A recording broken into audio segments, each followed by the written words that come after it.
Je parle de toi. Même quand il y a la peur, même quand il y a les ténèbres, je dépasse tout cela pour parler de toi, Jésus. Parce que ton amour me dépasse. Ton amour me dépasse. Ton amour me dépasse. Ton amour me dépasse. Oh Seigneur, tu es si beau, tu es si fort. Ta fidélité ne manque pas. Ta protection est totale. Ton alliance est bien ficelée et ton sang est parfait. Oh Jésus, tu es si bon. Tu mérites louange et honneur. Oh Jésus, tu es si fort. Tu mérites louange et honneur. Gloire à toi Jésus.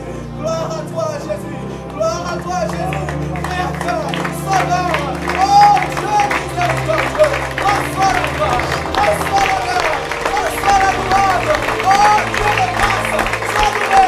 Sois élevé. Que ton nom soit connu sur toute la terre. La prophète mérite louange, honneur et gloire. Chaque jour. Oh Seigneur, je ne présente pas pour ta gloire.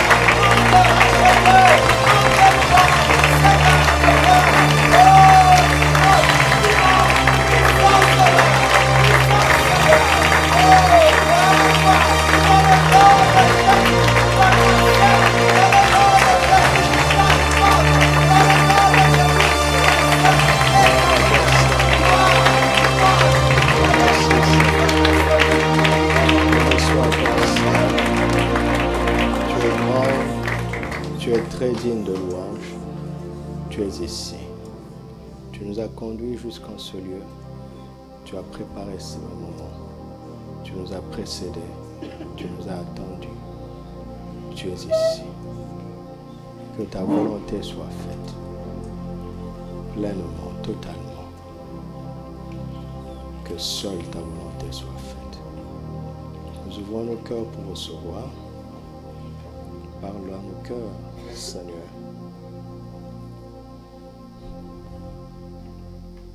Et travaille en nous par ton esprit. Au nom de Jésus, Amen.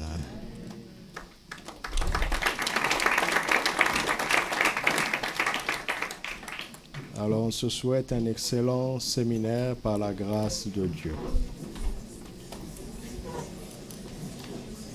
Excellent séminaire par la grâce de Dieu. Excellent séminaire par la grâce de Dieu. Excellent séminaire par la grâce de Dieu. Alléluia. Écoute bien aux jeunes soldats de Christ. C'est notre grand thème, n'est-ce pas? Qui va nous conduire jusqu'à dimanche par la grâce de Dieu. Nous commençons par ce titre. Jésus-Christ, l'homme, le combattant et le victorieux. Jésus-Christ, l'homme, le combattant et le victorieux. Jésus-Christ, l'homme, le combattant et le victorieux. Alléluia. Vous connaissez Genèse chapitre 1, verset 26, n'est-ce pas? Qui dit, Dieu dit, faisons l'homme à notre image, selon notre ressemblance, et qu'il domine sur les poissons de la mer, sur les oiseaux du ciel, sur le bétail, sur toute la terre et sur tous les reptiles qui rampent sur la terre. Amen. Dieu a fait l'homme à son image, selon sa ressemblance, pour qu'il domine. Amen. Alléluia. Et il dit, faisons l'homme à notre image.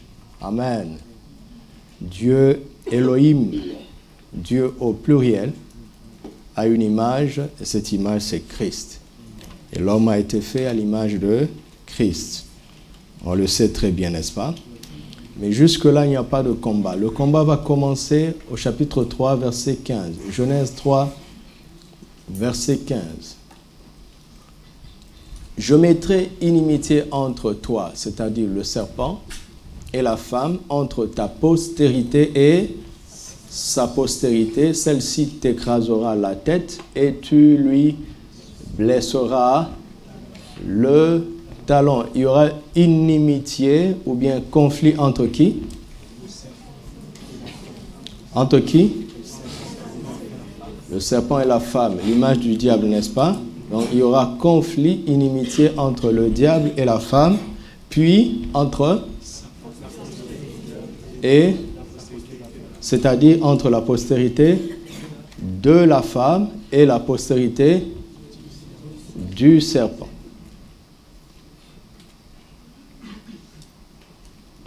Le conflit se trouve là, entre la postérité de la femme et la postérité du serpent. Comment est-ce que le serpent peut avoir une postérité?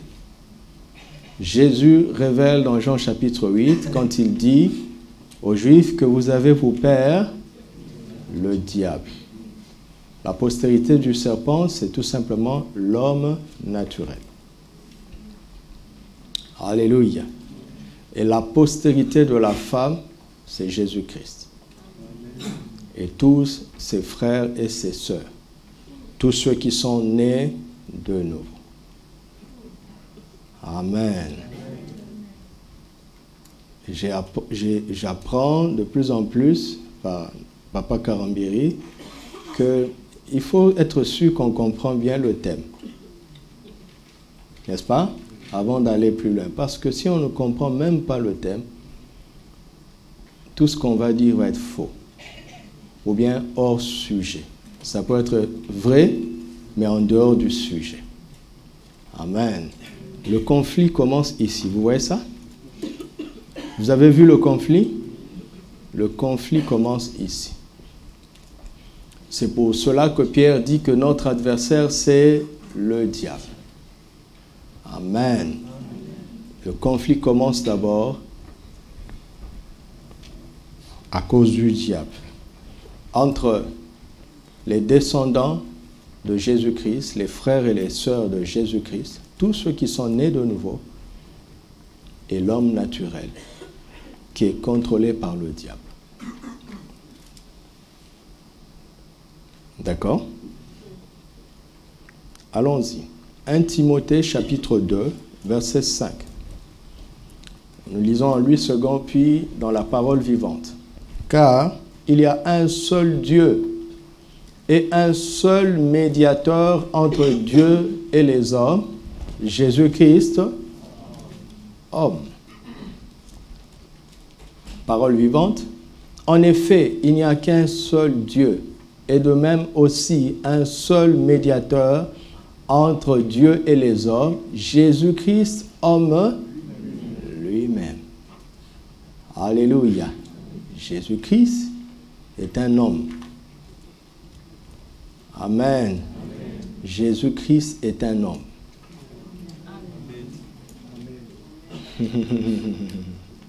Jésus-Christ est un homme. Alléluia. 1 Timothée 3, verset 16. Lui second, puis la parole vivante. Et sans contredit, le mystère de la piété est grand. Celui qui a été manifesté en chair, justifié par l'Esprit, vu des anges, prêché aux gentils, cru dans le monde, élevé dans la gloire. Oui, vraiment, c'est une grande et profonde vérité que notre foi chrétienne dévoile. Et que nous reconnaissons ensemble au sujet du Christ.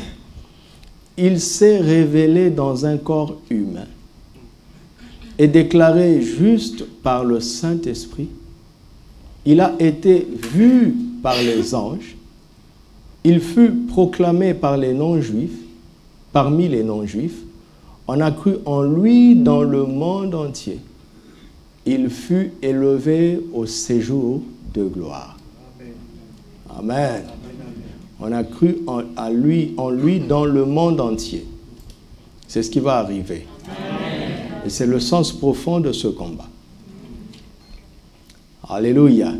Jésus est manifesté dans un corps humain, déclaré juste par le Saint-Esprit. Il a été vu des anges. Autrement dit, avant, les anges ne l'avaient jamais vu. Alléluia.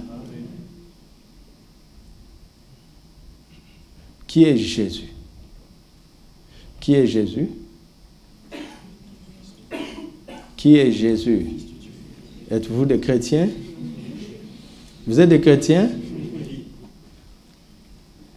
Voici ce que la foi chrétienne révèle. Que Jésus s'est révélé dans un corps humain. Alléluia. C'est très important. Il s'est révélé dans un corps humain. Il a été déclaré juste par le Saint-Esprit. Il a été vu des anges. Avant, les anges ne l'avaient jamais vu. Il fut proclamé parmi les non-juifs. On a cru en lui dans le monde entier. Dans le monde entier. Il fut élevé au séjour de gloire. Alléluia.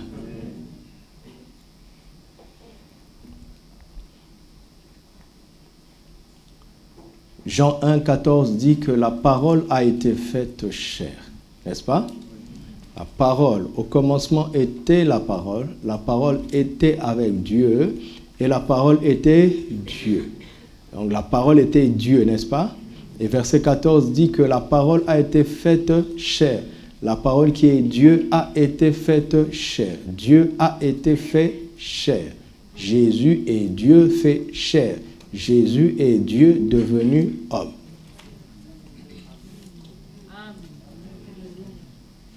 Alléluia. Jésus est Dieu devenu homme.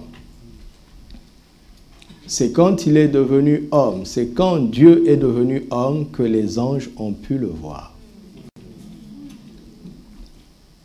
Juste pour notre culture biblique, Ésaïe 6, versets 1 à 6. Ésaïe 6, l'année de la mort du roi Osias, je vis le Seigneur assis sur un trône très élevé, et les pans de sa robe remplissaient le temple. Des séraphins se tenaient au-dessus de lui. Ils avaient chacun 6 ailes. À quoi servaient ces ailes? 2 dont ils se couvraient quoi? Première application. Ils ne pouvaient pas voir le roi. N'est-ce pas?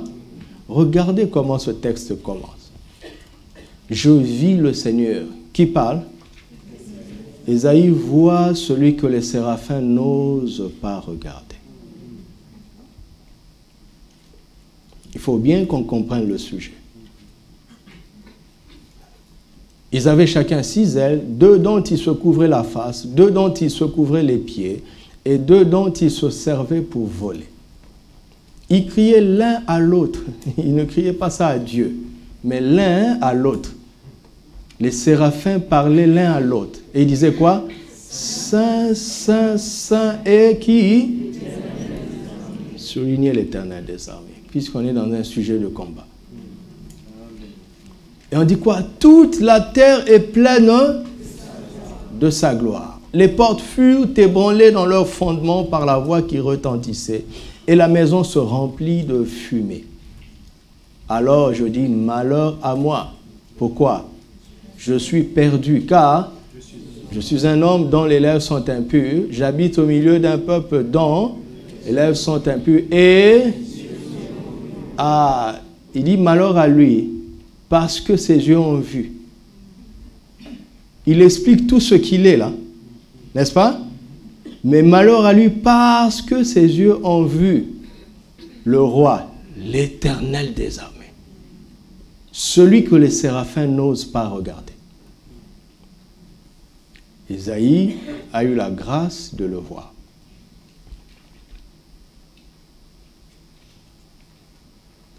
Marc chapitre 1 va nous montrer une occasion qui a été donnée aux anges de voir Dieu fait homme.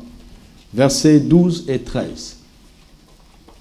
Aussitôt, l'Esprit poussa Jésus dans le désert, où il passa 40 jours tenté par Satan. Il était avec les bêtes sauvages et les anges le servaient. Ce jour-là, ça a été formidable pour ces anges qui ont été choisis. il n'y a pas un plus grand honneur pour un ange que celui-ci. À Gethsémane, il en fit de même. Luc 22, tout ça c'est juste pour notre culture biblique. Luc 22, versets 41 à 43. Luc 22, 41 à 43. Puis il s'éloigna d'eux à la distance d'environ un jet de pierre, et s'étant mis à genoux, il pria, disant, Père, si tu voulais éloigner de moi cette coupe, toutefois que ma volonté ne se fasse pas, mais la tienne. Alors un ange lui apparut du ciel pour... Quel honneur pour cet ange! Quel honneur!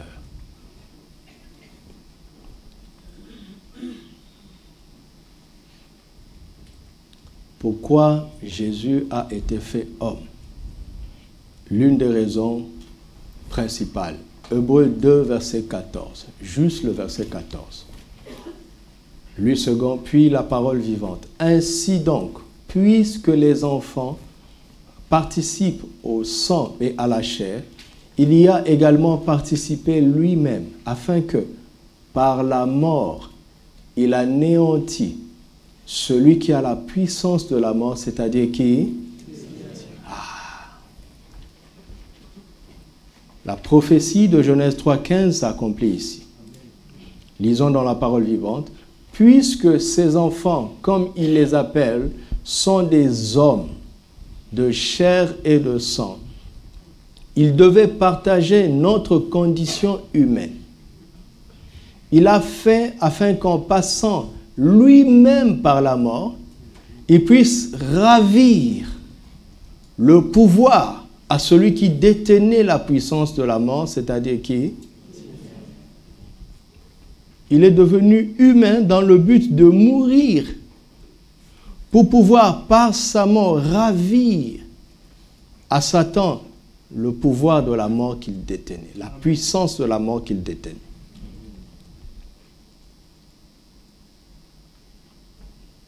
Jésus a donc exécuté parfaitement la première prophétie de la Bible.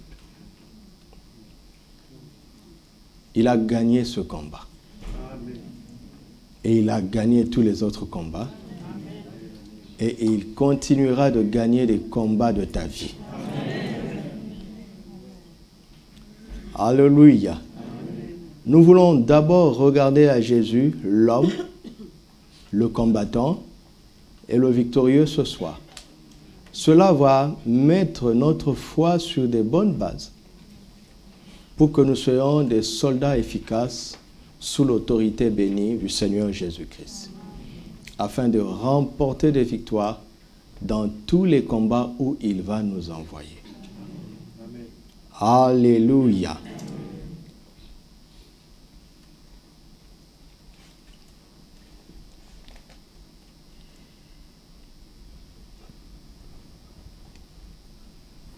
Si vous avez bien fait attention au texte que nous avons lu, vous voyez que ce texte que j'ai choisi parle de l'humanité de Jésus après sa résurrection.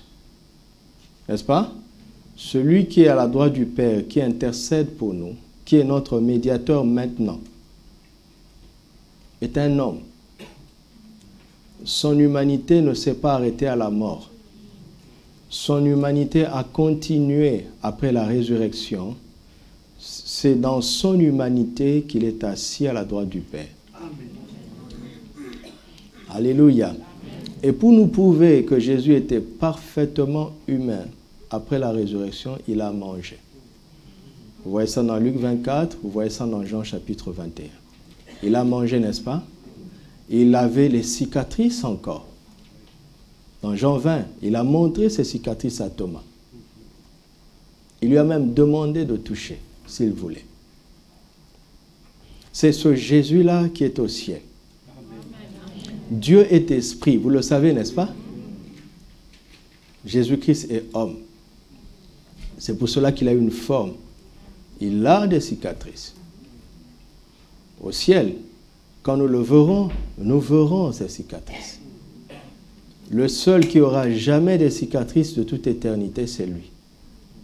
Il a été blessé pour que nous n'ayons aucune cicatrice. Il a des cicatrices jusqu'à aujourd'hui. Il est marqué pour l'éternité, pour notre salut.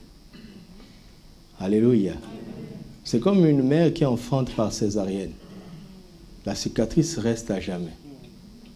Pour rappeler à l'enfant le prix que ça a coûté dans sa chair pour qu'il vienne au monde. La cicatrice est là, mais l'enfant est en bonne santé.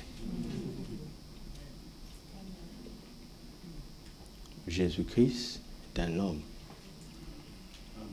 Il est Dieu aussi. Alléluia.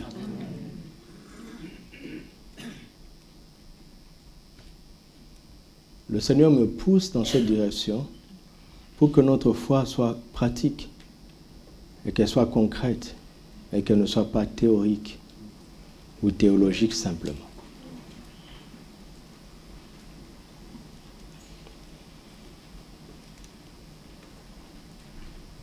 Et Dieu m'a envoyé nous dire qu'il veut faire de nous une race de vainqueurs. Non pas à la manière de David, non pas à la manière d'Abraham, non pas à la manière de Moïse. Ils ont tous failli quelque part. Mais à la manière de l'homme parfait, Jésus-Christ. Il veut que nous soyons des vainqueurs dans notre humanité ici-bas. Alléluia. Tu saisis ça? Est-ce que tu saisis ça? Afin que ce ne soit pas un séminaire de plus, mais un progrès dans la vie de victoire et dans la vie de foi. Alléluia. Et il en sera ainsi au nom de Jésus. Il en sera ainsi. Au nom de Jésus. L'humanité n'est pas une faiblesse. Alléluia. C'est une gloire extraordinaire que d'avoir été créé comme étant des hommes. On aurait pu être des animaux.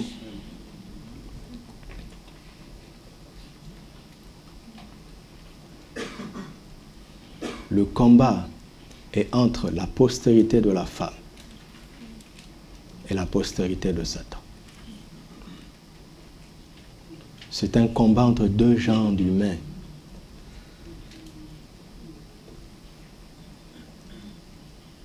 Qui représentent soit Dieu, soit le diable.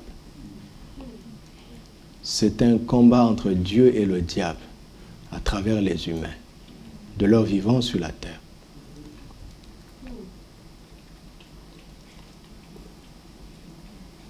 Et la victoire est certaine pour tous ceux qui sont du camp de Dieu.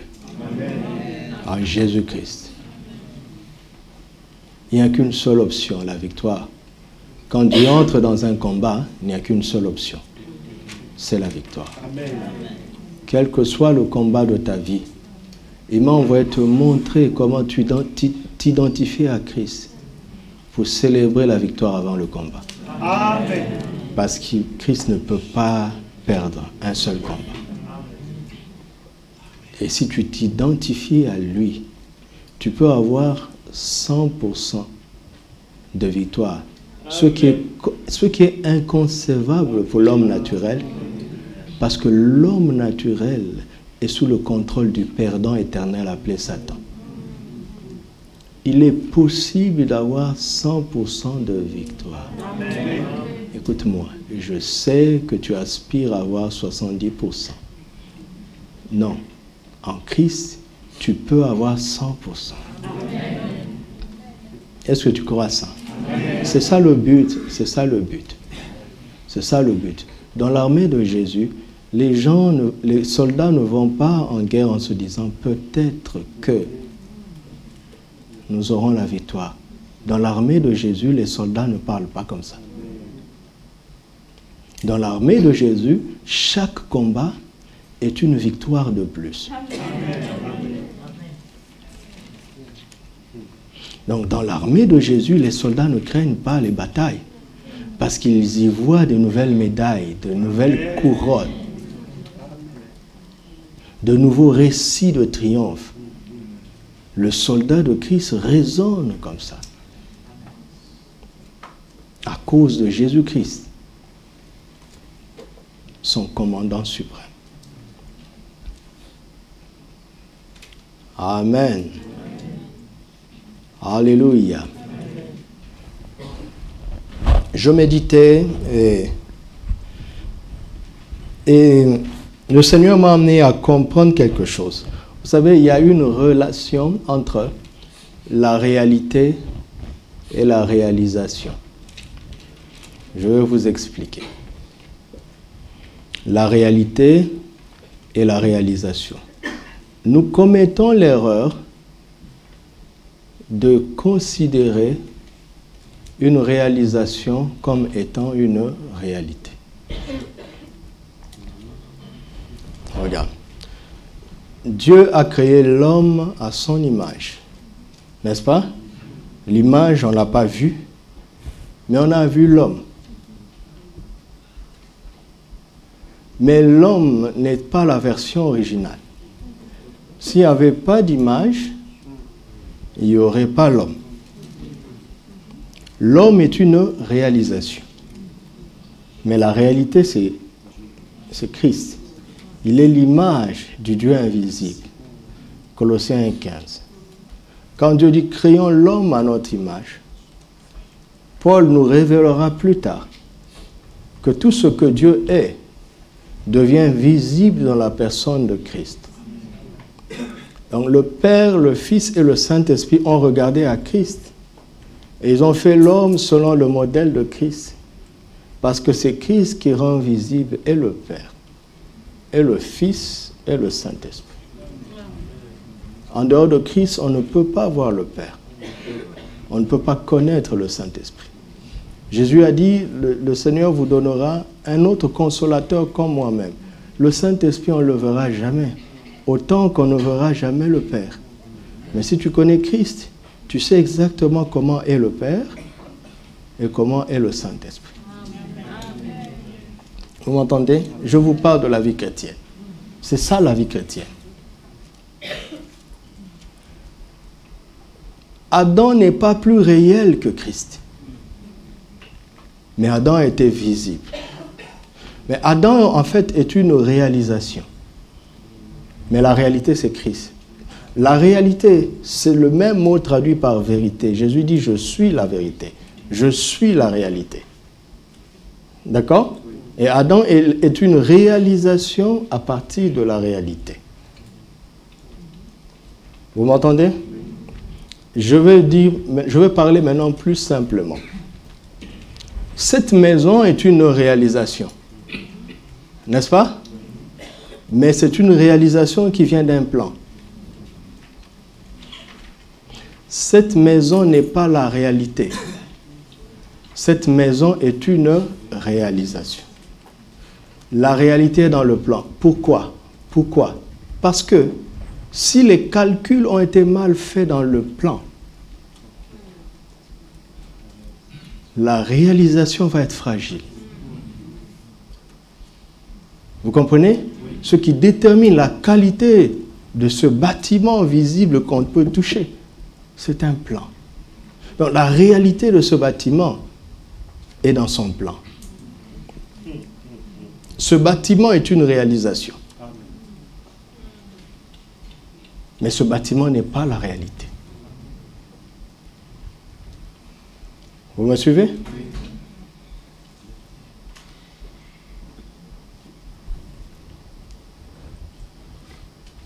Si le bâtiment ne tient pas comme il fallait, on va chercher qui est l'ingénieur. Et on va sortir les plans qui sont toujours archivés.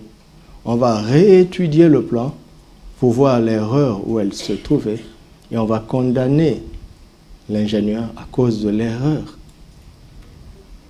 qui était sur une feuille, mais qui se matérialise dans la réalisation.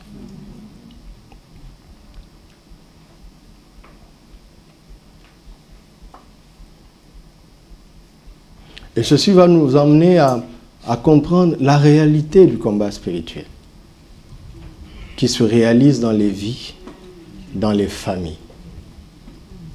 Mais si vous voulez corriger ce qui fait qu'une famille commence à perdre, il faut aller dans la réalité.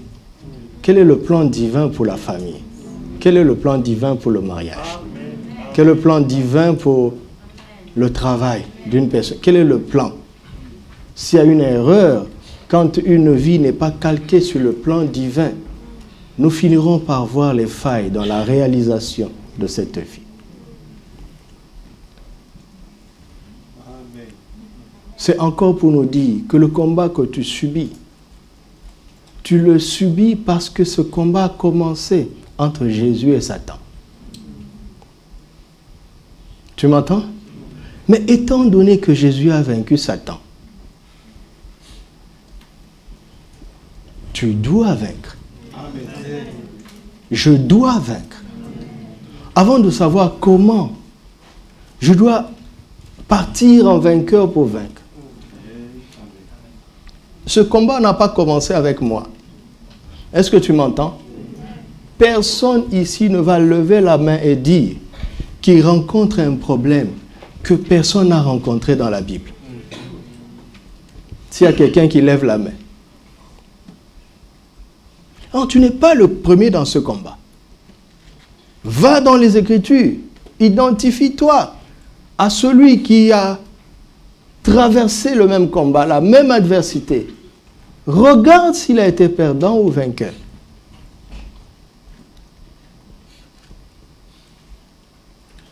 Et s'il a gagné, tu vas gagner.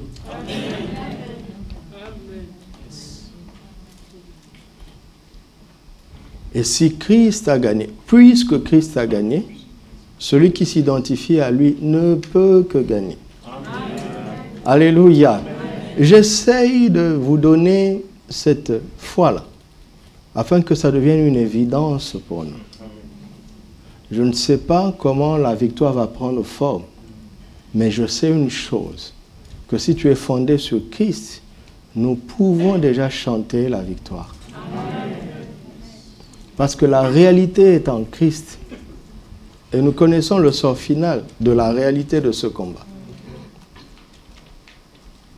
Qui doit se réaliser dans ta vie ainsi que dans la mienne.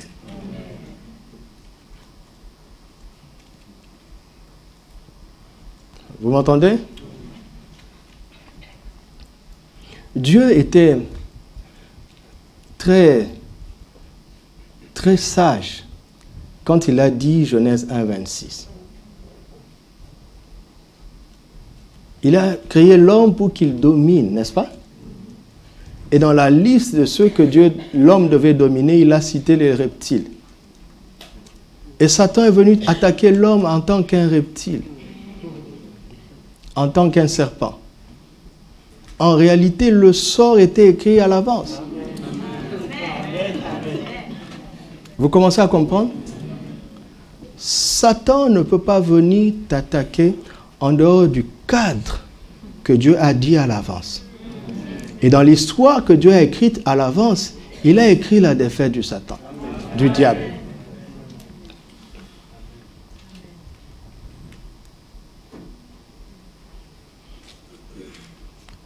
Mais Satan sait ça.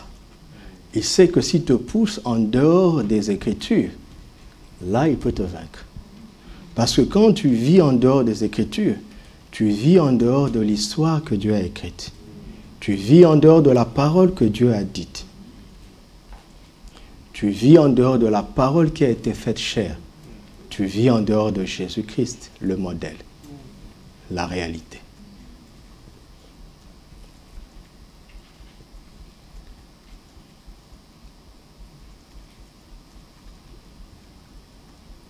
Lisez la Bible.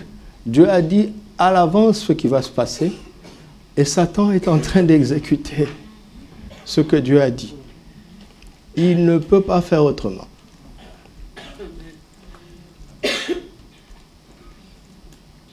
Mais il est rusé. Il sait que ceux qui vont négliger ce que Dieu a déjà dit vont échouer avec lui. Satan ne combat pas les hommes en espérant les vaincre. Satan combat les hommes en espérant les rendre perdants comme lui. Qu'est-ce que je dis?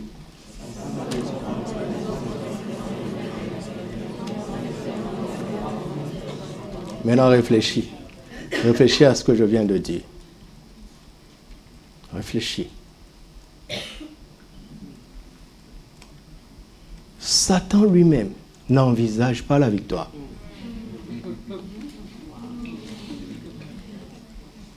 Vous voyez comment je n'avance pas?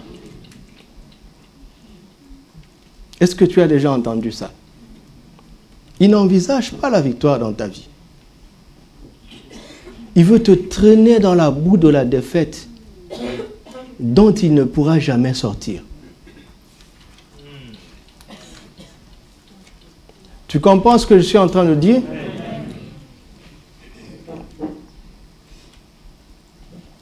Il sait ça. Mais il ne veut pas que les hommes le sachent. L'histoire est écrite à l'avance. Seuls ceux qui ignorent l'histoire écrite, seuls ceux qui ignorent les Écritures vont échouer. Alléluia. Amen.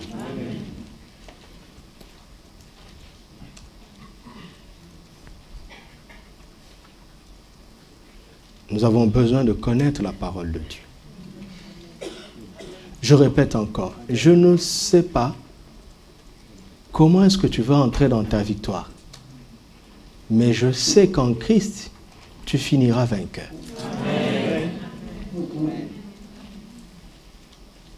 Est-ce que tu m'entends? Est-ce que tu acceptes ça? Amen. Dieu a des méthodes tellement variées. Sa sagesse est infinie. Ne te préoccupe pas de comment il va le faire. Amen. Accepte la parole. Reçois la parole.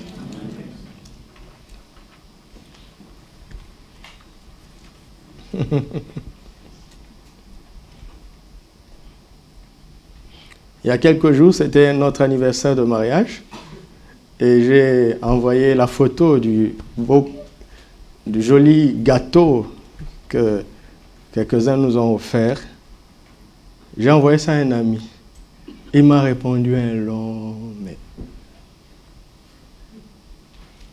Parce qu'il y a 12 ans, quand je partais pour me marier, je lui ai envoyé un mail. Je lui ai dit, je pars, et dans 3 semaines, je vais revenir avec elle et on va se marier. Il connaissait bien le fond du dossier.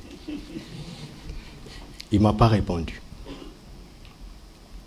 Et on est revenu. Et je lui ai envoyé un mail, encore, pour lui dire qu'on est revenu. Et là, maintenant, il écrit, comment vous allez faire pour vivre? Parce qu'il connaissait bien ma vie. Mais dernièrement, quand je lui ai envoyé cette photo, il m'a envoyé un mail de repentance, d'excuses. Il m'a rappelé encore son incrédulité. Et puis il dit, vraiment, Dieu a fait ce qu'il avait dit. Vous entendez? Dieu a fait. Pas nous, mais Dieu.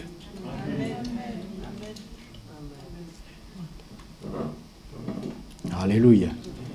Si Dieu a parlé, il va le faire.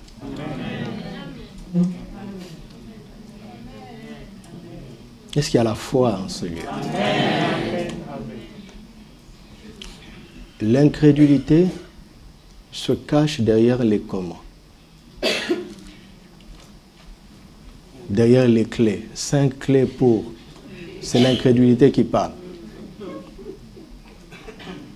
Parce que l'homme veut trouver l'explication.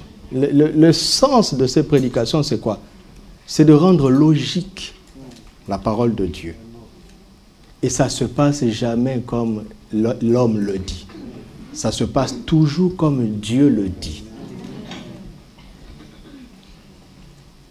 Notre foi doit grandir au point où on accepte seulement ce que Dieu a dit. Alléluia. Regardez. Pourquoi celui qui nous donne la plus grande leçon de la foi est un officier? C'est un soldat, n'est-ce pas? Parce qu'il connaît la valeur de la parole du commandant. Quand le commandant parle, ce n'est pas une parole, c'est un ordre. Amen. Et nous allons sortir de ce séminaire avec la foi des soldats. Amen. La foi des soldats.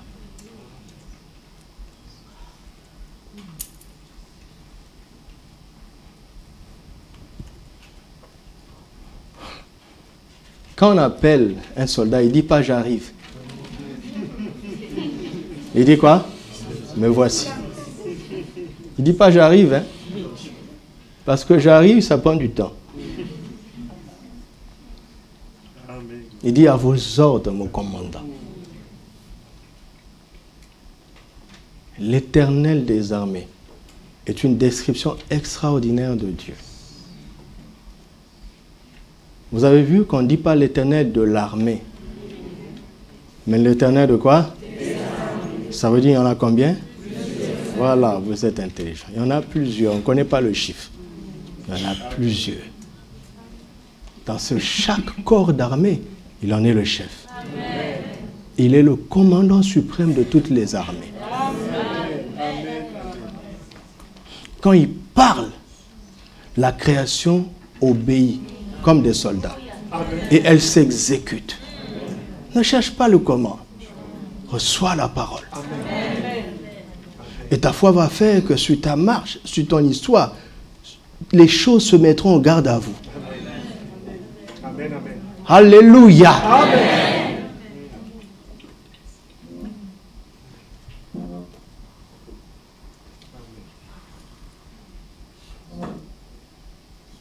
En réalité, quand notre foi va être au beau fixe, nous n'aurons plus de défaite. Amen. Vous m'entendez? Quand notre foi va être au beau fixe, nous ne succomberons plus à aucune tentation. Amen. Parce que calqué sur l'image de Christ, la réalité, la réalisation de notre vie ne peut enregistrer aucun péché. Yes. Notre faiblesse se trouve dans l'écart qui existe entre Christ et nous. Réduis cet écart. Réduis-la de plus en plus. Et il deviendra évident pour toi. Il deviendra possible pour toi que ton histoire ne sera faite que de victoire et rien que de victoire. Amen. Ce que l'homme naturel ne peut pas concevoir. Pas à cause de la culture, mais parce qu'ils sont des descendants du diable. Le perdant éternel. Vous m'entendez? C'est pour ça que quand tu vas te marier, tu n'envisageras jamais le divorce. Amen. À chaque examen, tu n'envisageras jamais d'échouer. On ne te retrouvera plus dans la liste des rattrapages. Amen.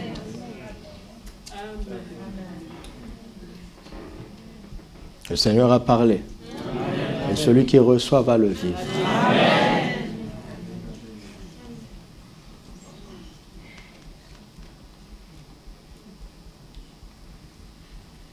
Il est possible qu'on trouve une fissure dans la réalisation du bâtiment et qu'on aille voir la réalité du plan et qu'on se rende compte que l'architecte avait bien calculé. Mais les maçons n'ont pas toujours respecté ce qu'il avait dit. Vous entendez? Donc l'ennemi veut pousser les gens à ne pas calquer leur vie sur le modèle de la parole. Ou bien, s'il n'arrive pas à cela, alors il va faire en sorte que la parole qu'ils ne respectent pas toute la parole. Afin que dans les réalisations de leur vie, il y ait des failles, des fissures qu'on ne peut pas imputer à Jésus, mais qu'on imputera à l'homme.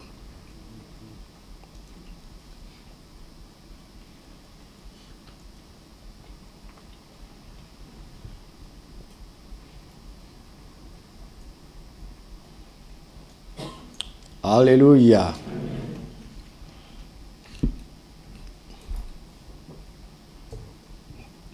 Alors, mon message va être simple ce soir, comme une introduction. Nous allons voir le Dieu guerrier dans l'Ancienne Alliance, puis on va le voir dans la Nouvelle Alliance, le Dieu guerrier. D'accord? Et pour aboutir à une conclusion que j'espère atteindre ce soir. Vous savez que Dieu a plusieurs noms dans la parole de Dieu. Et Pasteur Alex nous en a appris quelques-uns ces derniers jours. Mais j'ai retenu ces noms de guerre. D'accord? Simplement. Je n'ai retenu que ces noms de guerre. Et je ne les ai même pas pris tous. Commençons par son premier nom de guerre. Genèse 1.1. Lisons Genèse 1.1. Au commencement, Dieu créa les cieux et la terre. La terre était informe et vide. Il y avait des ténèbres à la surface de l'abîme et l'Esprit de Dieu. Revenons, verset 2. La terre était informe et vide. Cette phrase montre une anomalie. On dit que la terre n'avait pas de forme. C'est ça, n'est-ce pas? La terre était informe, veut dire que la terre n'avait pas de forme. Ok, c'est ça, non? C'est ça? Alors, allons au verset 1. On dit que Dieu, au commencement, Dieu créa les cieux et la terre. Donc, Dieu a créé la terre. Et on se rend compte que la terre que Dieu a créée n'a pas de forme. Va créer quelque chose qui n'est pas de forme. Et on va te demander si tu l'as créé. Il n'y a pas de création quand il n'y a pas de forme.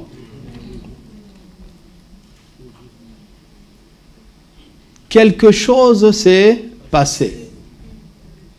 Et comme d'habitude, le diable cache ses œuvres. Il y avait des ténèbres à la surface de l'abîme. Acte 26 nous montre que la puissance de Satan se cache derrière les ténèbres. Dieu a créé la terre, Satan est venu s'attaquer à cette terre que Dieu avait créée. Dieu a donné une forme, Satan a détruit la forme. Ok? Et vous savez avec moi que Dieu va résoudre ce problème. Alléluia. Amen. Il va résoudre ça tranquillement. Comment? Juste en parlant. Il va commencer à donner des ordres. Amen. Il n'y a pas eu de combat. Hein? Il a donné des ordres. Il a donné des ordres. Et en donnant des ordres, le désordre est parti. Et l'ordre a été rétabli. Chapitre 2, verset 1 maintenant. Genèse 2, verset 1. Ainsi furent achevés, quoi? Les cieux et la terre et... Lisons encore. Ainsi furent achevés les cieux et... Lisez encore. Ainsi furent achevés les cieux et la terre et toute leur armée. Voilà. Qu'est-ce qui a été achevé? Les cieux et la terre et toute leur armée. Ça veut dire quoi? Vous êtes très intelligent. Mais ça veut dire quoi encore? Comparez Genèse 1.1 et comparez Genèse 2.1. Qu'est-ce que vous comprenez? Oui? Ah, voilà. Pour que cela ne se reproduise plus. En Genèse 1, il avait créé les cieux et la terre. Mais pour que cela ne se reproduise plus, il a ajouté des armées. Ça, c'est Elohim. De telle sorte que si on veut attaquer les cieux, l'armée des cieux va répondre. Si on veut attaquer la terre, qu'est-ce qui va répondre? Et Satan le sait. Et ce Dieu-ci, c'est Elohim. Elohim est le Dieu créateur. C'est le créateur incréé. Mais si tu médites plus loin, tu vas voir que c'est aussi un nom de guerre. C'est le créateur incréé des armées. C'est le créateur des armées. Elohim. C'est bon pour Elohim? Est-ce que c'est bon pour Elohim? Demande à ton frère si c'est bon. S'il n'a pas compris, explique-le. Explique-lui.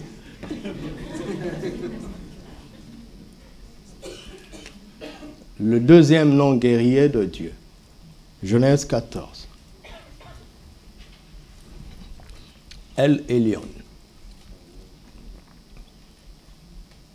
Quand Melchisedec vient, il bénit Abraham par le Dieu très haut. Maître de quoi? Vous me suivez? Il est maître du ciel et de la terre. Il est le maître de l'armée des cieux. Il est le maître de l'armée de la terre. N'est-ce pas? Et poursuit. Béni soit le Dieu très haut qui a livré tes ennemis entre eux. Il les a livrés. El Elyon. Le Dieu très haut. Il est le commandant suprême des armées des cieux et le commandant suprême des armées de la terre. Amen. Comment est-ce qu'il combat? Écoutez le langage de l'homme expérimenté Melchisedec. Il dit que El Elyon ne combat pas, il livre les ennemis. Alléluia. Je suis en train d'interpréter la parole de Dieu. Je ne suis pas en train de m'amuser. C'est très sérieux ce que nous sommes en train de faire. Il ne combat pas. La dimension El Elyon est extraordinaire. C'est que quand l'ennemi t'attaque, El Elyon le livre entre tes mains. Il emmène l'ennemi à ta merci. Et te dit, fais de lui ce que tu veux. Tu peux donc choisir de le craindre ou de le vaincre. C'est ton choix. Quelqu'un a entendu ce que je dis? Est-ce que quelqu'un a entendu ce que je dis? Ce n'est pas écrit ce que je suis en train de dire. Donc je suis en train de parler par connaissance. Tu peux choisir de vaincre l'ennemi ou de le craindre. C'est ton choix. Alors, si vous trouvez un chrétien dans la défaite, c'est qu'il a choisi de perdre.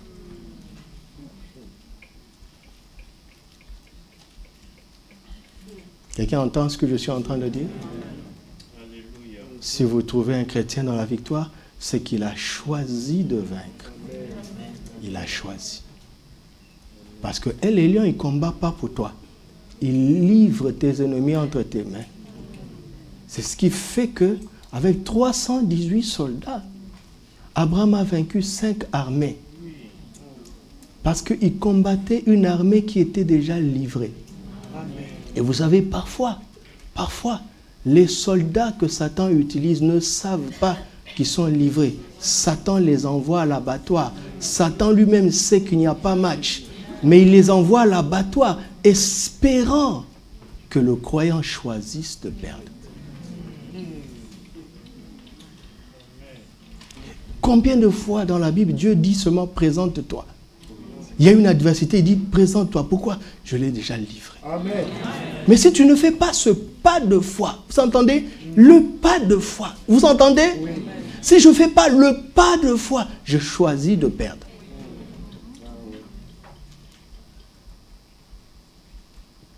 Oh Seigneur, aide-nous. Aide-nous, Seigneur. Ça, c'est El Elyon. Vous avez vu? El Elyon est le commandant suprême des armées des cieux et des armées de la terre. Et il est celui qui livre les ennemis entre nos mains. Il les livre. Il ne combat pas. Il les livre. Elohim crée les armées, n'est-ce pas? El Elyon règne sur ces armées pour livrer nos ennemis entre nos mains. Nous sommes dans l'Ancien Testament encore. Le troisième nom guerrier de Dieu, c'est El Shaddai. El Shaddai, Genèse chapitre 17, verset 1. Genèse 17, verset 1. Lorsqu'Abraham fut âgé de 99 ans, l'Éternel apparut à Abraham et lui dit, « Je suis le Dieu puissant. La bonne traduction, la traduction exacte, c'est le Dieu tout suffisant. Marche devant ma face et sois intègre. Ne t'occupe pas du reste. Marche devant ma face et sois intègre. C'est-à-dire, sois constamment conscient de moi. De moi qui? De moi El Shaddai. C'est-à-dire de moi, le Dieu qui me suffit à moi-même. Dieu est tout suffisant. Il se suffit en lui-même. Alors, transposons maintenant El Shaddai dans la notion de guerre. Quand El Shaddai est en guerre, il ne compte pas le nombre de ses soldats. Il se suffit à lui-même. Il ne cherche pas à avoir une épée ou une bombe. Il se suffit en lui-même. Il est lui-même un soldat. Il est lui-même une bombe. Il est lui-même une arme. Il se suffit à lui-même. El Shaddai, c'est le Dieu qui ne demande jamais de l'aide. C'est le Dieu qui ne crie jamais au secours. Quand El Shaddai entre en guerre, il ne demande jamais de l'aide. Il ne cherche pas à faire des coalitions. Il ne cherche pas à tisser des alliances. Et il ne crie pas à l'aide. Quand la bataille commence à devenir chaude, il ne dit pas à l'aide. Parce qu'il ne conçoit pas l'idée de la défaite. Ça ne lui traverse pas l'esprit. Il ne crie pas à l'aide. El Shaddai, c'est quand toutes les nations se liguent contre son oint, il rit. Il rit parce qu'il trouve tellement fou que les gens s'imaginent qu'ils peuvent le vaincre. Et ça suscite à lui des rires et de la moquerie, de l'étonnement. Mais avant de se mettre en colère pour agir, il rit d'abord.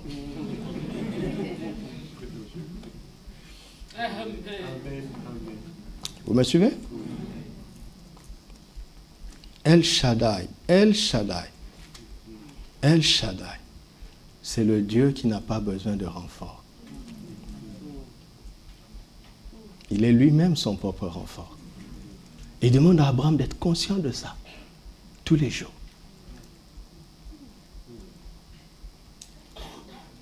Parce que la défaite dans la vie d'un chrétien s'explique par son manque d'intégrité. Et le manque d'intégrité dans la vie d'un chrétien s'explique par son manque de la conscience de El Shaddai. Quand tu as El Shaddai à l'esprit, tu ne triches pas pour gagner.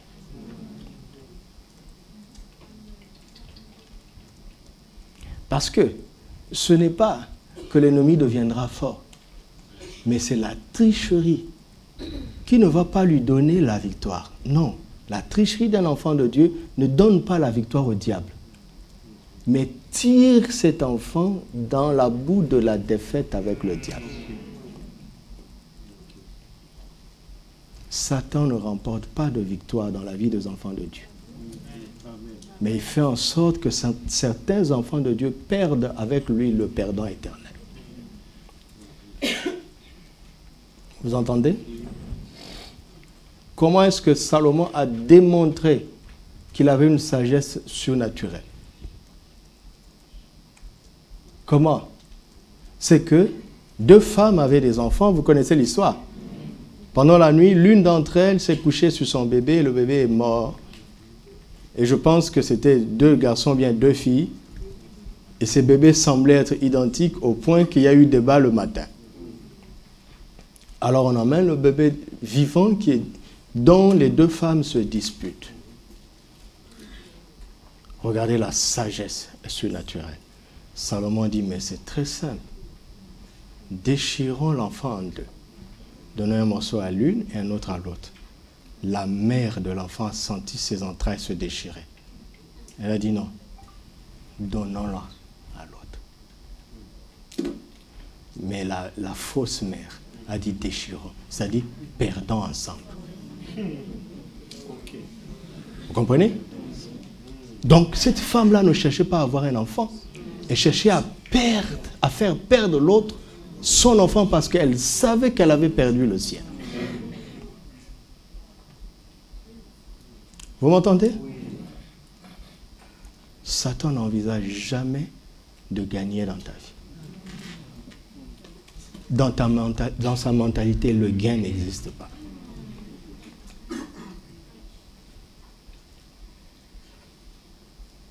Mais il veut ajouter le nombre de perdants dans son camp. Il faut faire mal au cœur du Père.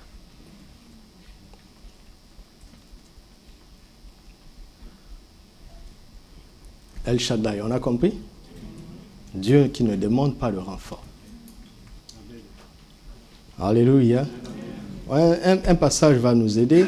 Lisons Ésaïe 59, verset 16. Ésaïe 59, verset 16. Il voit qu'il n'y a pas un homme, il s'étonne, on parle de Dieu, n'est-ce pas? Il s'étonne de ce que personne n'intercède. Alors son bras lui vient et sa justice lui sert. Qui lui vient en aide? Son bras. 63, verset 5. Ésaïe 63, verset 5. Je regardais et personne pour m'aider. Ça, c'est Dieu qui parle. J'étais étonné et personne pour me soutenir. Alors mon bras m'a été en aide. Et ma fureur m'a servi d'appui. Moi-même, je me suis aidé moi-même. Vous entendez? Donc, quand tu aides Dieu, entre guillemets, c'est un privilège. Parce qu'il aurait pu se passer de toi. Ce que je suis en train de vous dire aujourd'hui, il aurait pu se passer de moi. Quelqu'un d'autre viendrait ici, il vous dirait la même chose. Je vous le promets. Parce que ce que nous sommes en train d'apprendre aujourd'hui, c'était prévu dans le calendrier de Dieu. Peu importe qui aurait pu dire ça, il vous dirait ce que je dis. Je ne suis pas extraordinaire. Je ne suis pas en train d'aider Dieu à vous apprendre ce qu'il veut nous apprendre. J'ai juste la grâce d'être un instrument. Parce que Dieu peut se passer de tout le monde. Alléluia. Même un âne a prêché à un prophète. Un âne. Donc, quand tu dis des révélations, reste humble. Tu fais le travail d'un âne. Tu fais le travail d'un âne, mon ami.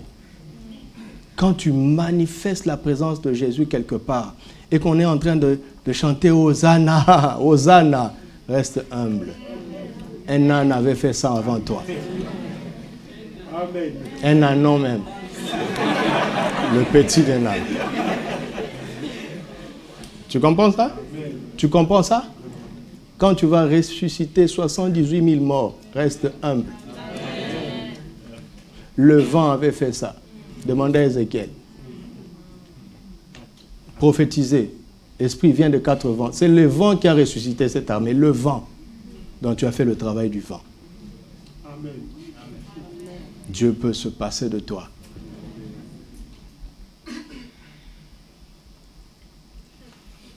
Donc dans ce combat, ouais, je fais des applications à chaque fois. Avant, je fais des applications. Dans ce combat, qu'est-ce que Satan va chercher? À te rendre orgueilleux. Tu vas penser que sans toi, Dieu ne peut rien. Jésus n'a pas dit « sans vous, je ne peux rien ». Il a dit « sans moi, vous ne pouvez rien faire ». Vous avez entendu, non?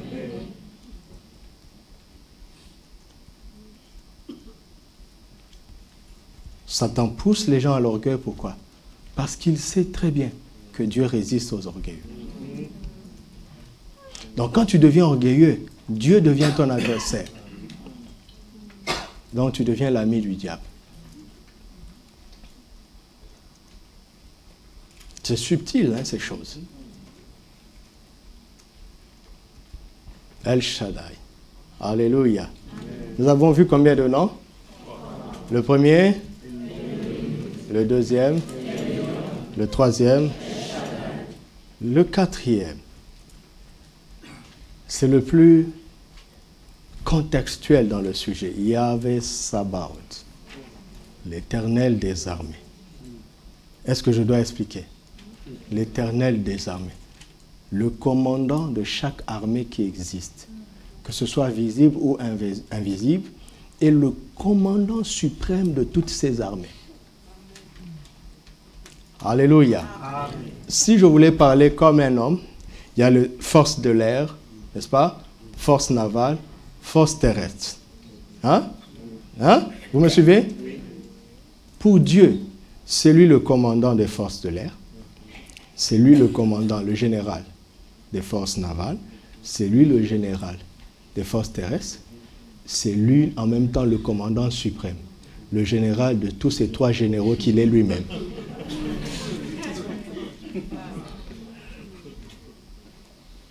Afin que personne ne s'appelle général. Attention. Attention. Tu prends la place de Dieu. Celui qui connaît l'Éternel des armées n'acceptera jamais qu'on l'appelle général.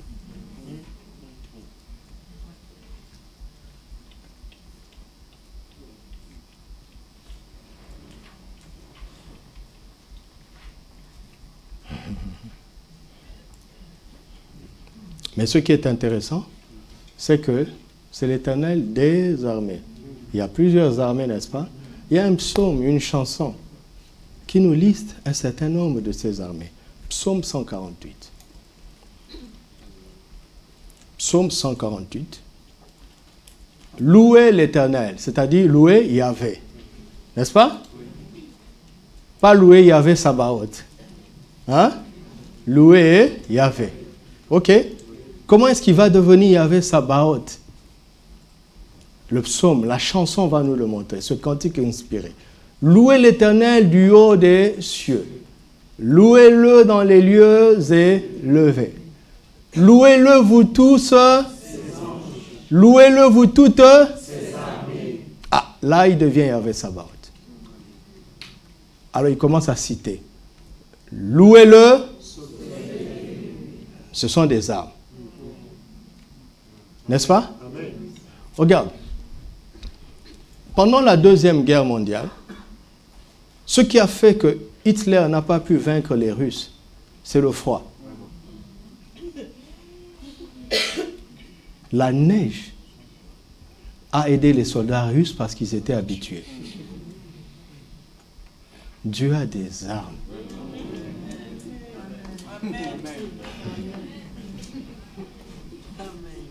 Louez-le vous toutes, étoiles lumineuses. Louez-le cieux des cieux. Et vous, ô qui êtes au-dessus des eaux, des cieux.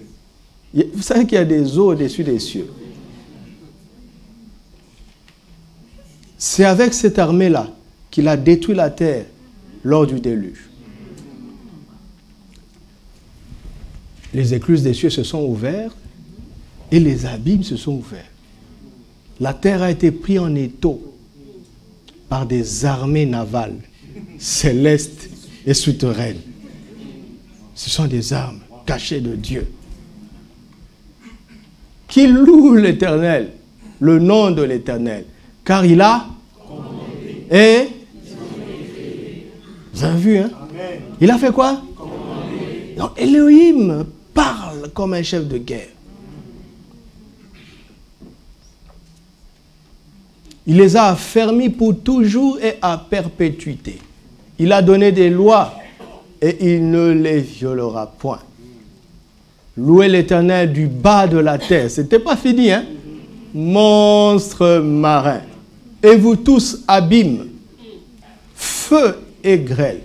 Combien de fois, dans l'Ancien Testament, Israël a remporté des batailles grâce au grêle? Une lapidation. Les gens chantent et Dieu lapide l'armée adversaire. Même les brouillards, leurs avions ne peuvent pas décoller. Et votre pays n'a pas d'armement. Mais l'église de la nation chante. Et puis il y a une épaisse nuée. On ne peut pas vous attaquer. Ça, c'est la haute technologie. Vent impétueux. qui faites quoi? Ce sont des bons soldats. Des bons soldats. Montagnes et toutes les collines, même les arbres fruitiers.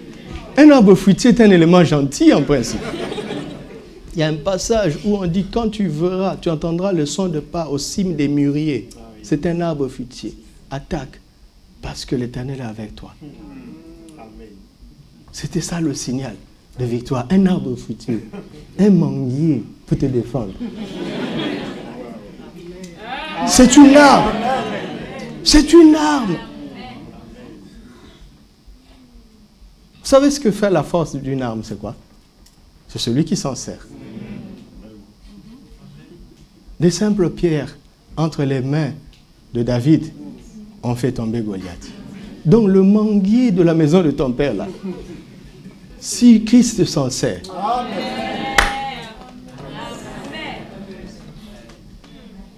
et tous les cèdres, animaux, et tout le bétail, reptiles et oiseaux ailés, rois de la terre et tous les peuples, princes et tous les juges de la terre, jeunes hommes, jeunes filles, vieillards et enfants. Quelle est la catégorie de l'humanité qui est exceptée? Mets-moi ça là. Et remets le verset. Que celui qui n'est ni jeune, ni vieillard, ni enfant qui lève la main. Donc Dieu peut se servir de toi. Amen.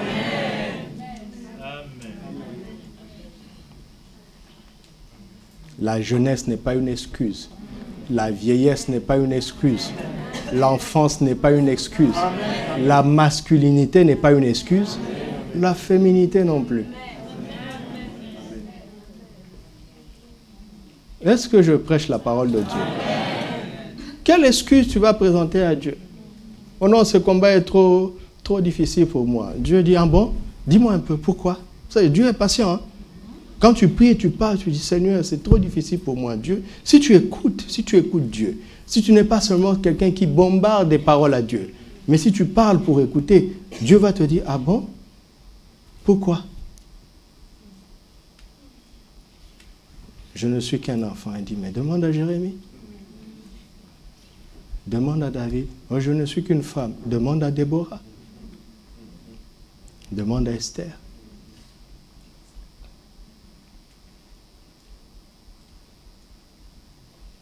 Je ne suis qu'un vieillard. Demande à Abraham. Il a commencé à 75 ans. Quand les gens sont à la fin même de la retraite, Dieu a commencé avec lui. Amen. Quelle excuse tu vas donner? Tu vas dire, ah, je suis africain parce qu'Africain n'est pas ici. Africain est là.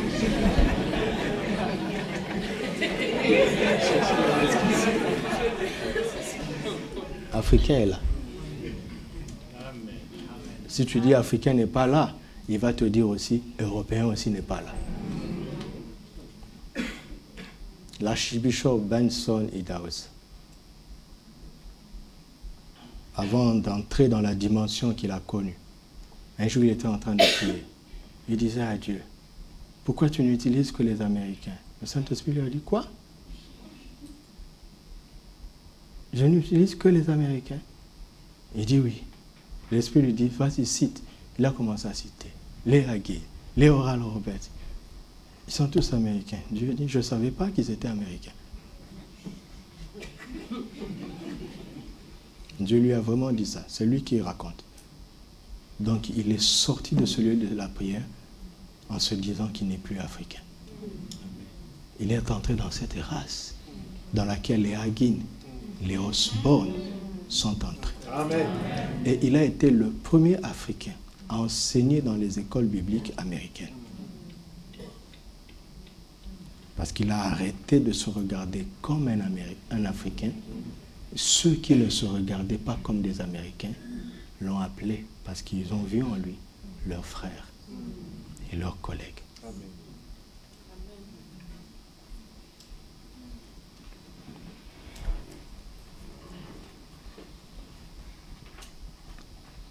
Job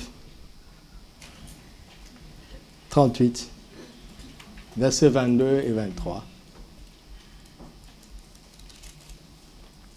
Es-tu parvenu jusqu'aux amas de neige? As-tu vu les dépôts de grêle que je tiens en réserve pour les temps de détresse, pour le jour de guerre et de bataille? Qu'est-ce que Dieu dit? Il a un dépôt de grêle.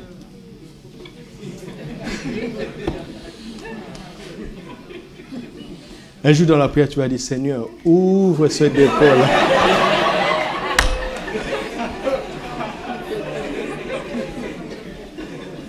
Et lapide les démons. Pas les humains. Ne prie pas comme ça.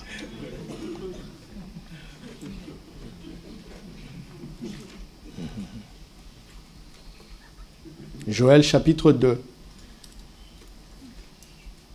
verset 25. Je vous remplacerai les années qu'ont dévoré la sauterelle, le gélec, le asile et le gazam. Vous savez quoi? Les chrétiens s'arrêtent là. Vous n'entendrez pas un message sur la restauration sans que le prédicateur ne cite ce passage. Je vous défie. Allez chercher le thème restauration. Vous allez voir qu'il va citer ce passage. Et il va s'arrêter alors qu'il y a une virgule. C'est quand nos intentions prennent le pas sur la parole de Dieu. Et les intentions nous forcent à ne recevoir que la moitié du message. Il faut apprendre à déposer tes intentions pour recevoir la pensée complète du Seigneur. Je vous remplacerai donc les années qu'ont dévoré la sauterelle, le gélec, le asile et le gazam, qui sont quoi? Les insectes sont une armée de Dieu. N'est-ce pas? Même les fourmis sont une armée. Pas vrai? Sans compter toutes ces bactéries, les virus qui sont en train de chambouler le monde maintenant. Vous avez vu l'Éternel des armées? Il y a beaucoup de choses dedans. Alléluia. Le quatrième nom, c'est le cinquième, c'est El Gibor. Le Dieu puissant, fort, redoutable et vaillant dans le combat. El Gibor. Dieu tout-puissant, ce n'est pas El Shaddai, c'est El Gibor. Gibor. L-G-I-B-B-O-R. C'est là Dieu tout-puissant. El Shaddai, c'est Dieu tout-suffisant. Ça veut littéralement dire l'Éternel Dieu puissant, redoutable, fort et vaillant dans le combat. Amen. Le Dieu tout-puissant. Amen. Et enfin, c'est Emmanuel. Dieu avec nous. Alléluia. Dieu avec nous. Sa présence avec nous est une arme redoutable. Quand je traverse la vallée de l'ombre et de la mort, je ne crains aucun mal, car n'est-ce pas qu'il a dit à Gédéon, je serai avec toi et tu battras Madian comme un seul homme. Il est en train de dire, toute l'armée de Madian là, ça sera comme un seul homme. Un seul coup va suffire. Parce qu'Emmanuel, je suis avec toi. Vous avez compris ça? La présence de Dieu peut donner une amplitude à ta gifle. Ta petite main là, ajoutée, couplée par la présence de Dieu. Qu'est-ce qu'elle ne peut pas faire? C'est ce que Samson expérimentait. Amen. Emmanuel, tout simplement. David était conscient d'Emmanuel, Dieu avec lui. C'est pourquoi il disait, si une armée se campait contre moi, je serais malgré cela sans crainte. Que 1000 tombent à mes côtés, 10 000 à ma droite, je ne serai pas atteint. L'Éternel est ma lumière et mon salut. De qui aurais-je crainte? L'Éternel est le soutien de ma vie. De qui aurais-je peur? Emmanuel. Dieu est avec nous. Alléluia. Vous savez quoi? Tout ça, c'est l'Ancien Testament. Alors, pour retrouver notre titre, il suffit simplement de dire que Jésus-Christ est Elohim fait homme. Jésus-Christ est El Elyon fait homme. Jésus-Christ est El Shaddai fait homme. Jésus-Christ est Yahvé Sabaoth fait homme. Jésus-Christ est El Gibor fait homme. Jésus-Christ est... Non, Jésus-Christ est plus qu'Emmanuel. Parce qu'il a dit, je serai avec vous et en vous. Emmanuel n'entre pas dans les gens. Il reste seulement parmi eux. Mais Christ en nous, l'espérance de la gloire. Celui qui est en nous est comment? Hein? Que celui qui est dans le monde. C'est plus qu'Emmanuel. C'est beaucoup plus que ça. Vous savez, le Saint-Esprit a inspiré, a fait écrire les Écritures de telle sorte qu'il peut te prendre dans un verset et te ouvrir l'esprit pour comprendre une réalité que tu peux étendre dans toute la Bible. Ésaïe 9,6. Ésaïe 9,6.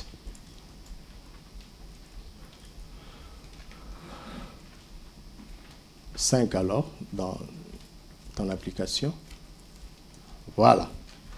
Car un enfant nous est, un fils nous est, et la domination reposera sur son, on l'appellera conseiller, Père éternel.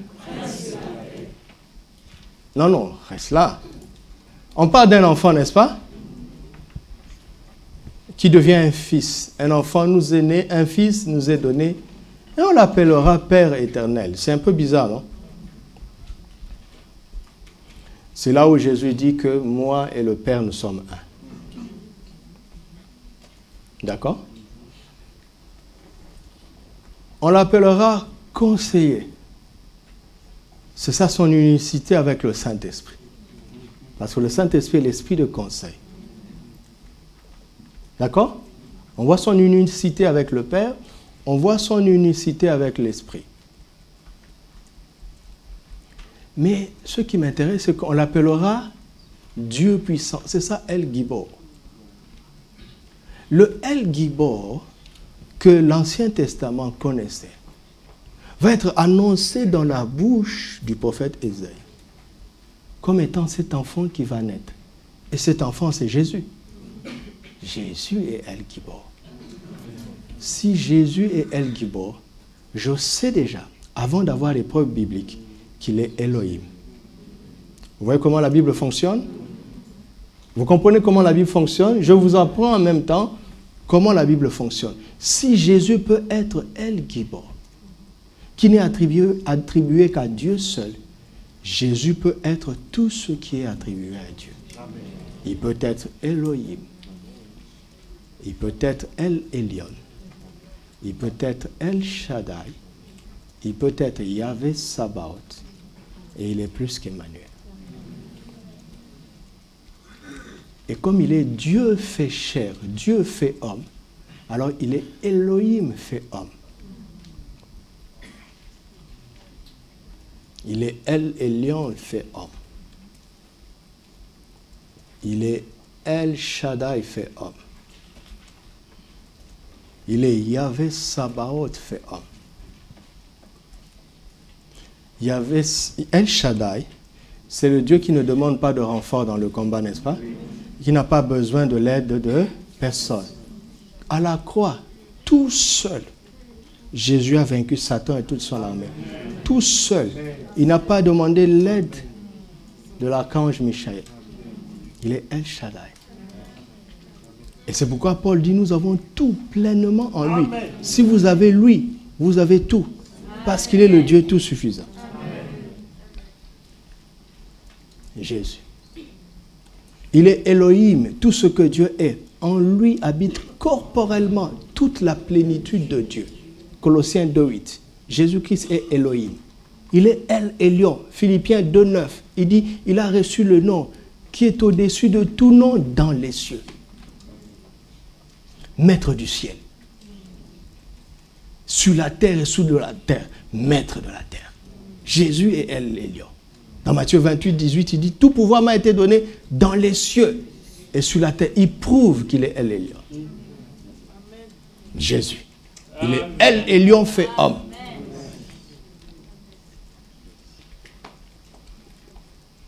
Il est l'Éternel des armées.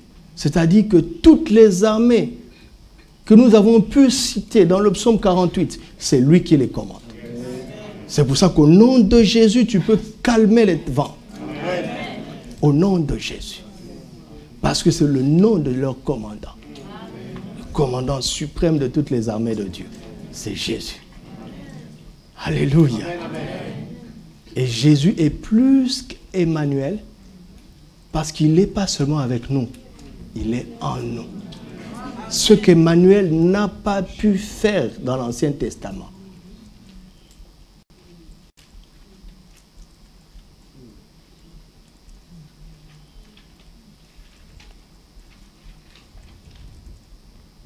Nous nous ayons donné Jésus.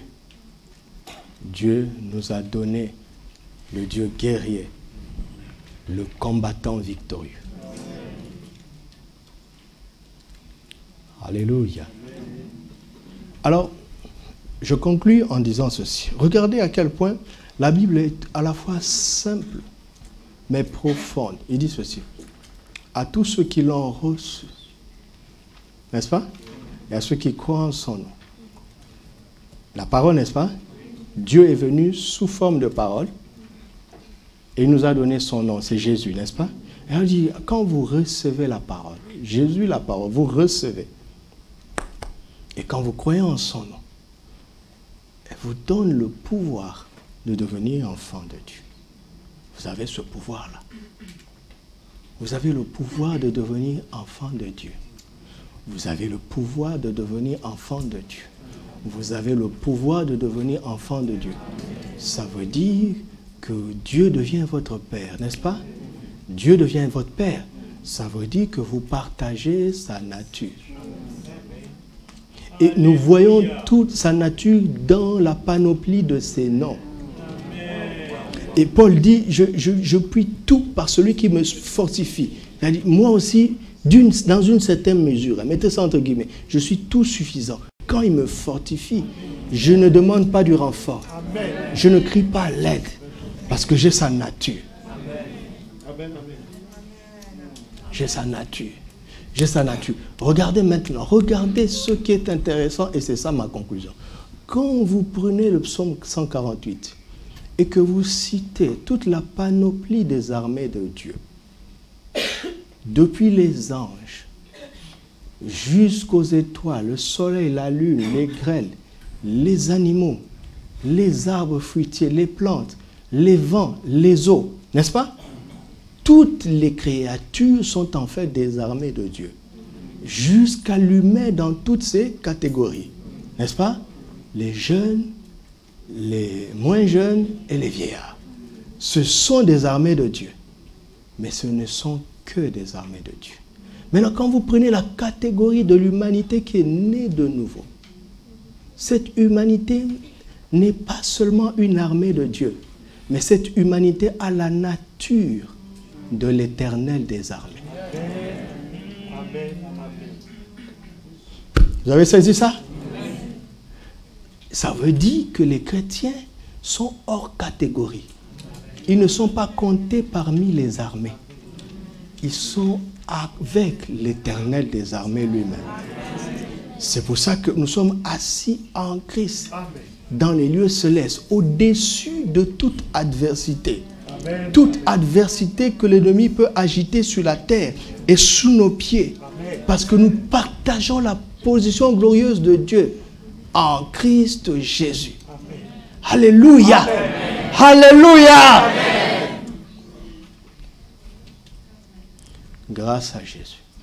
Jésus est venu, il est devenu homme pour racheter l'humanité et l'emmener au-dessus de simples créatures, faisant d'elles des nouvelles créations, des gens qui partagent la gloire de Dieu à travers Jésus, en Christ Jésus.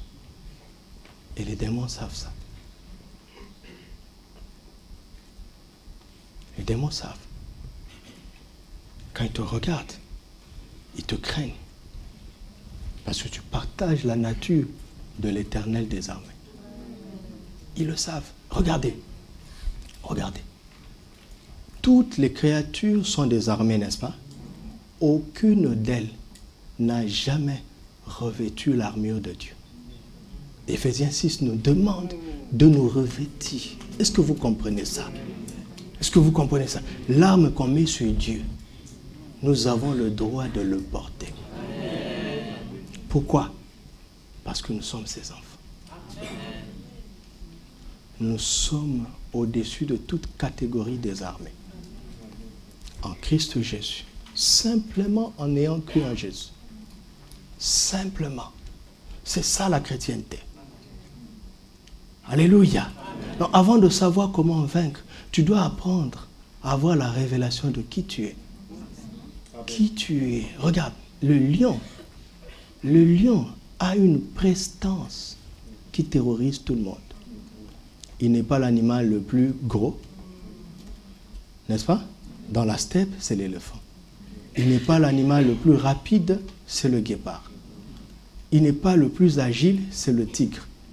Mais il a une prestance due au fait qu'il sait qui il est. Il sait qui il est. Il sait qui il est. Un jour, les fils de Séva ont commencé à chasser les démons. Les démons leur ont dit, Jésus-Christ, on connaît. Paul, on connaît. Mais vous, qui êtes-vous? Jésus dit, ne vous réjouissez pas de ce que les démons vous soient soumis. Ne vous réjouissez pas des conséquences. Réjouissez-vous de la cause. Réjouissez-vous plutôt de ce que vos noms sont écrits dans les cieux. C'est-à-dire là où vous êtes, vous regardez Satan et les démons d'en haut. Et si vous n'avez pas cette conscience-là, vos victoires vont s'arrêter un jour. Est-ce que je vais réussir à transmettre? Alors demain, je vais vous montrer les implications du fait que nous partageons la nature de l'Éternel des armées. Vous allez voir les applications demain. C'est formidable. Mais il faut avoir la révélation de la nature que nous partageons dans le domaine de l'adversité. Nous partageons la nature de l'invincible. Nous partageons la nature du commandant suprême.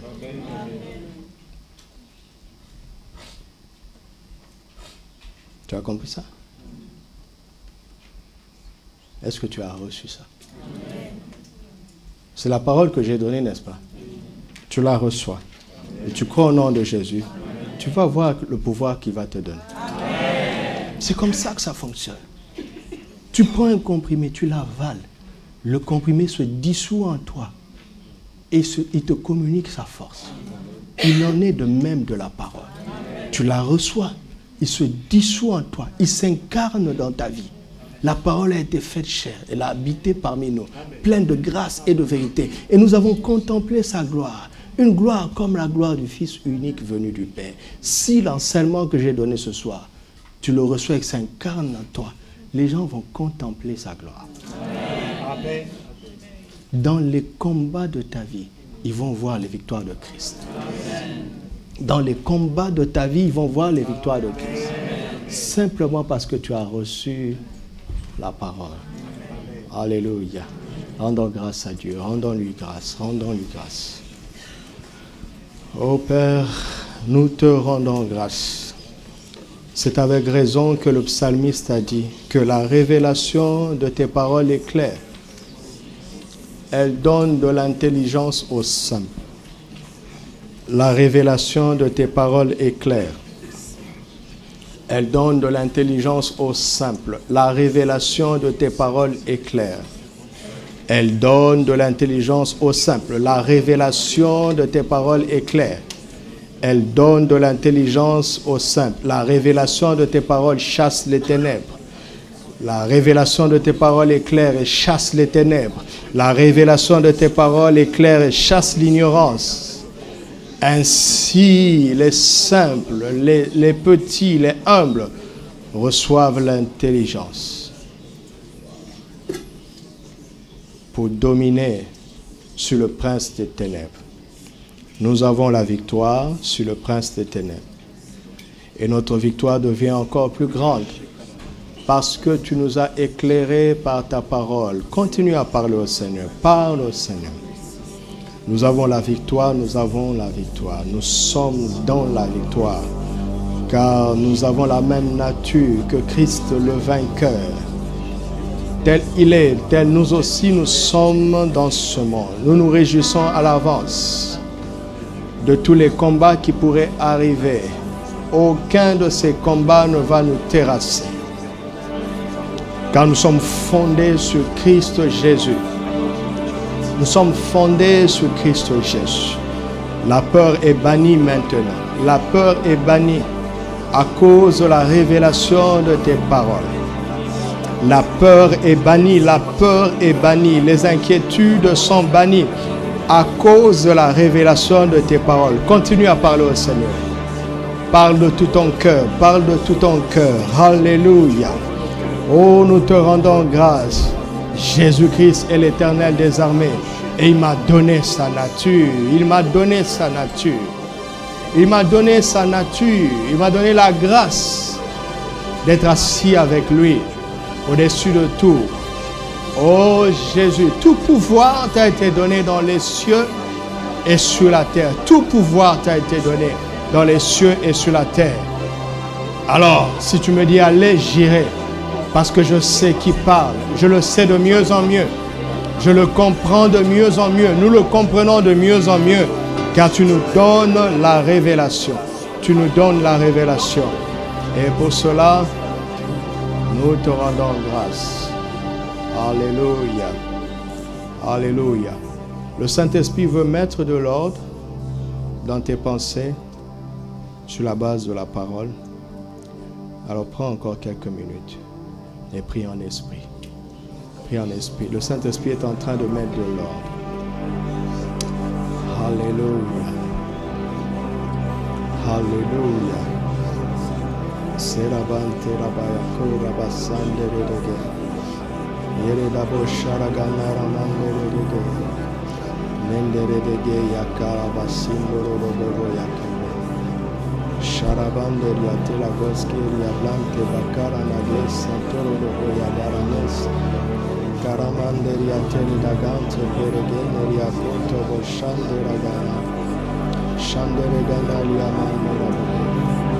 Shania Robania Comente Riatara Dagana Inda Bara de Gente Riatariamo Shara Dagana Dente La Voce che dura che corrente Riatira Conte de Shai Ula Bacante de Sendo Quando Padre Uregana Ramana Quando de Shande de Rada Gagana de Rete de Shande de Le badagante riatoro no shandere de ge. Ricabandere de gete riatara no shandere. Le benegrara no bandere de. Yendere gashara bara bara bara bandere. Yendere de ge riatara ra ra ra ra riabonara no shandere.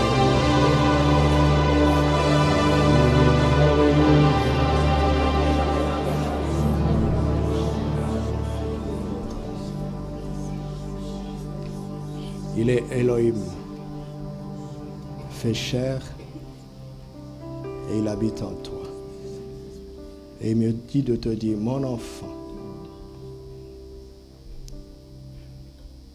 pour toi, je veux créer des armes qui n'existent pas encore. Amen. Pour toi, parce que je suis Elohim. Rendons grâce, rendons grâce. Oshandere baneria narana go shandere Ce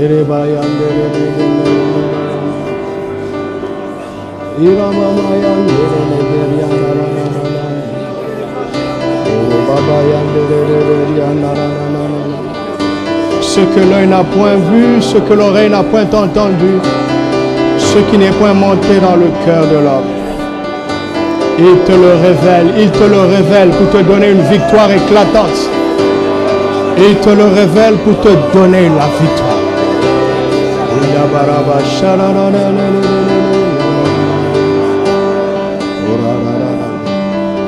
Écoute-moi, c'est pourquoi tu dois bannir les traditions.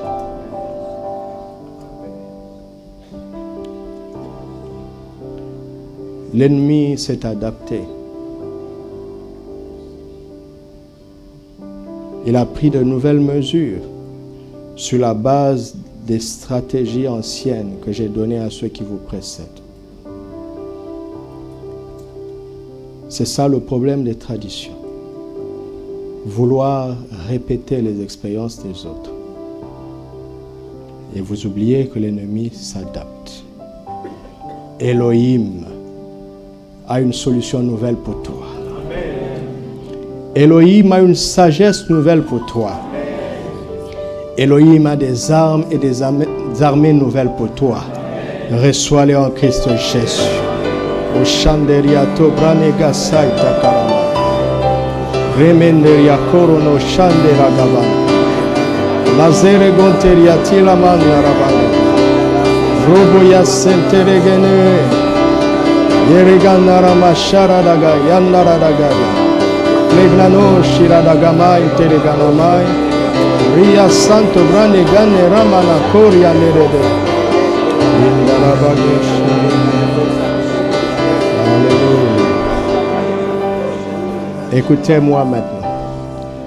Mon fils, ma fille, quel que soit ton âge, à chaque fois que je te dis vas-y, sache que j'ai livré tes ennemis entre tes mains. Car je suis El Elyon. Je suis Jésus. El Elyon fait homme. Et j'habite en toi. N'aie plus peur de faire les pas de foi. Parce que tu comprends ce que cela veut dire. Tu as compris? Alors réponds-lui, parle-lui, parle-lui. Saint Obragana Manaka Shaitaradaka. Orobo Shandere Deget. Srabela Goya Kilavante. Parle au Seigneur, parle au Seigneur. Garamaya Bara Santo. Tante Baraga Shandere. Indere Basa. Baraga. Rava Shandere. Ende Karama Interegi. Rana Vishata. Rava Santo.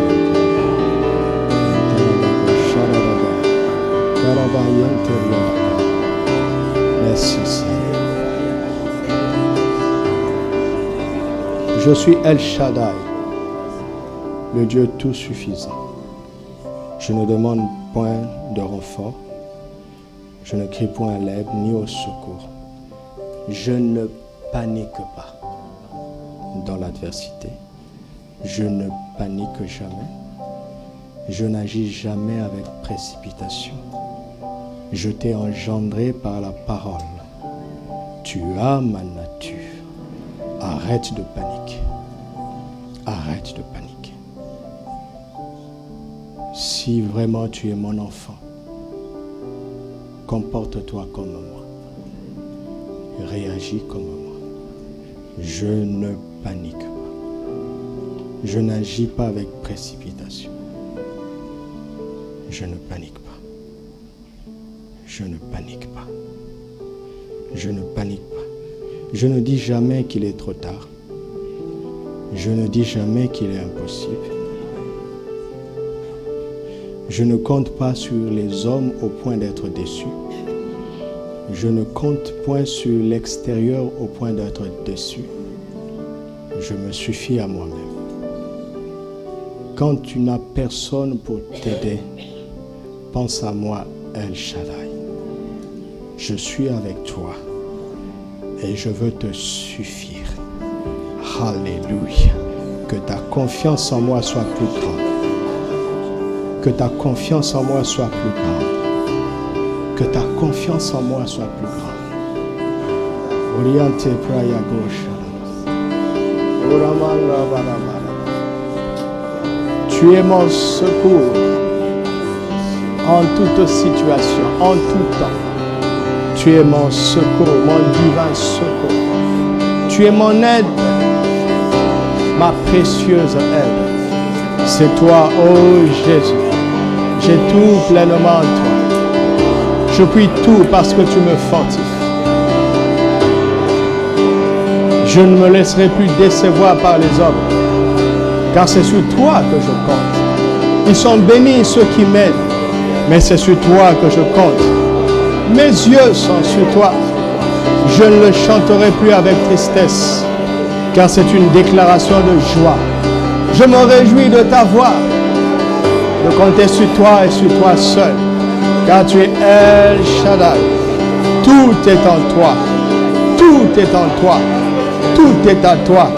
Tu es à moi. Et j'ai tout. Et je te remercie. Je te remercie. Je te remercie. Le nom de Jésus nous suffit. Quelle que soit l'adversité, quelle que soit la difficulté, quelle que soit l'opposition, le nom de Jésus nous suffit. Alléluia. Jésus est le Tout-Puissant. Il est le plus fort. Il est redoutable.